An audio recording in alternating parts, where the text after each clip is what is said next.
out of my room. Who are you people? For a person living with Parkinson's disease, impairments of the mind can become more pronounced as the disease progresses. Structural changes in the brain cause residents with Parkinson's disease psychosis to experience hallucinations and delusions. In fact, Parkinson's disease psychosis can affect up to 40 to 50% of people with the disease. In some cases, psychosis is mild, and a person knows that these experiences are not real. In others, symptoms are more severe and can considerably disrupt the lives of the person with Parkinson's disease, their caregiver, and family. It also may contribute to the reason why your resident is living in an extended care facility. In this video, we'll look at how you can improve care for a person living with Parkinson's disease as they display behaviors of hallucinations, delusions, and dementia. First and foremost, know that unusual or aggressive behavior from your Parkinson's resident is never intentional. As the aide in an extended care facility, it's important to understand this so you don't take what your resident says or does personally. He's not doing this on purpose or intentionally picking on you. And if he's telling lies, it's a product of a misfiring brain. A Parkinson's brain changes very fast, almost like a baby's brain.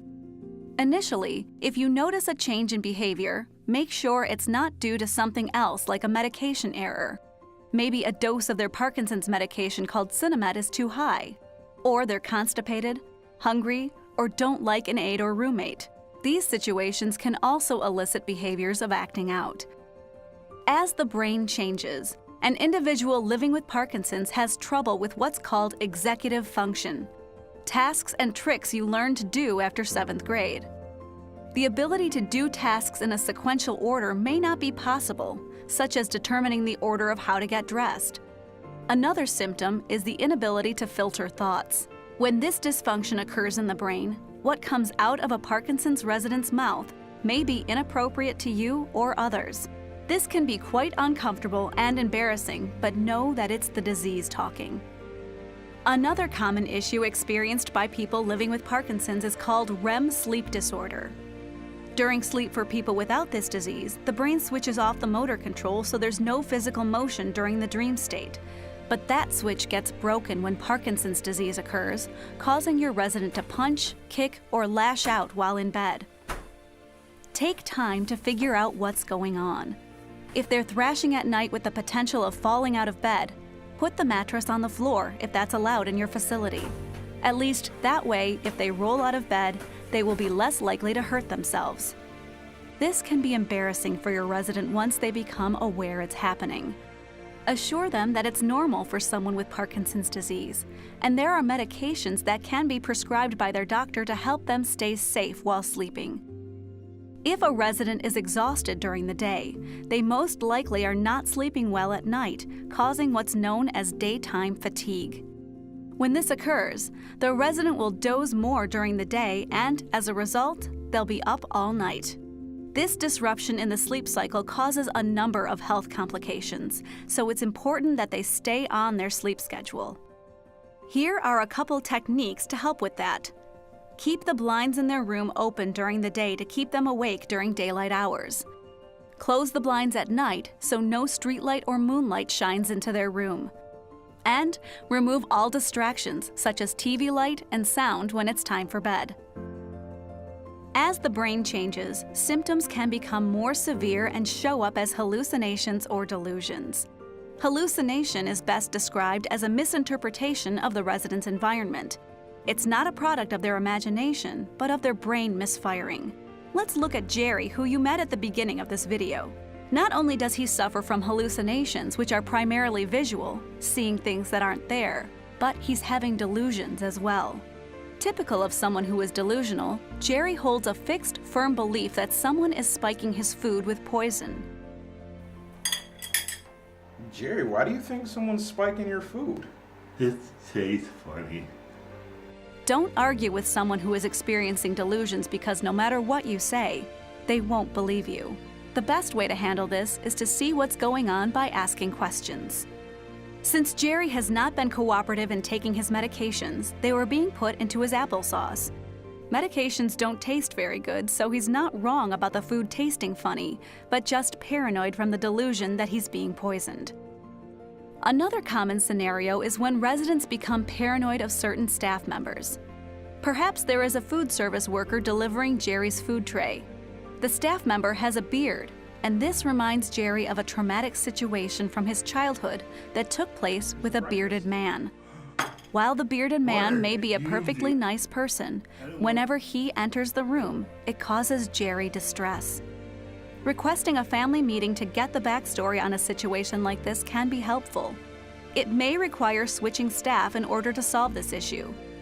Letting management know about this can provide you with support to handle Jerry's paranoia. Get out of my room. If your resident starts exhibiting hostile or violent tendencies, don't negotiate or argue.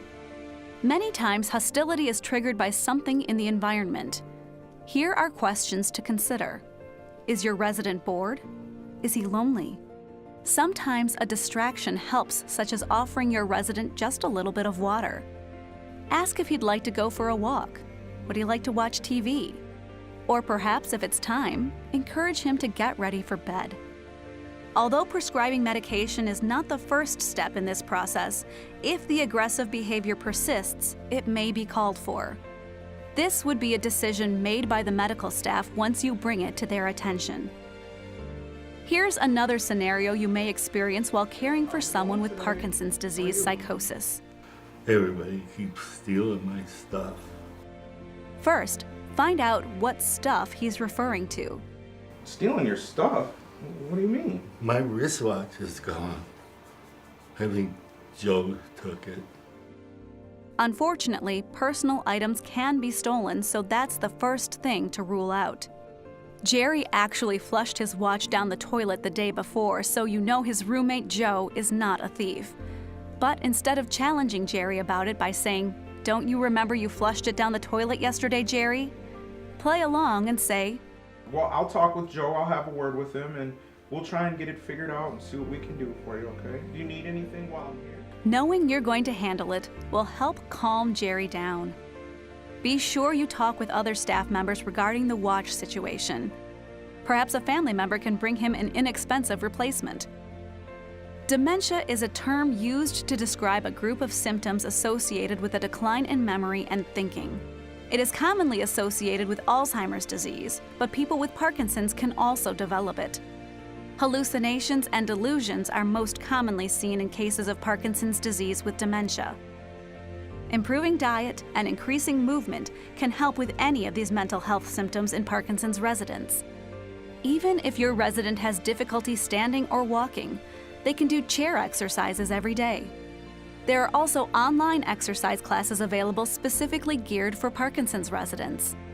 Perhaps the most important thing to remember when managing a person who has Parkinson's disease psychosis is, do not argue. They are not behaving like this on purpose, nor is it personal to you. And consult with their doctor if behaviors become frightening or violent. Your efforts have a great impact on the quality of care your resident receives every day. Use the suggestions provided in this video to help with the psychosis symptoms brought on by Parkinson's disease.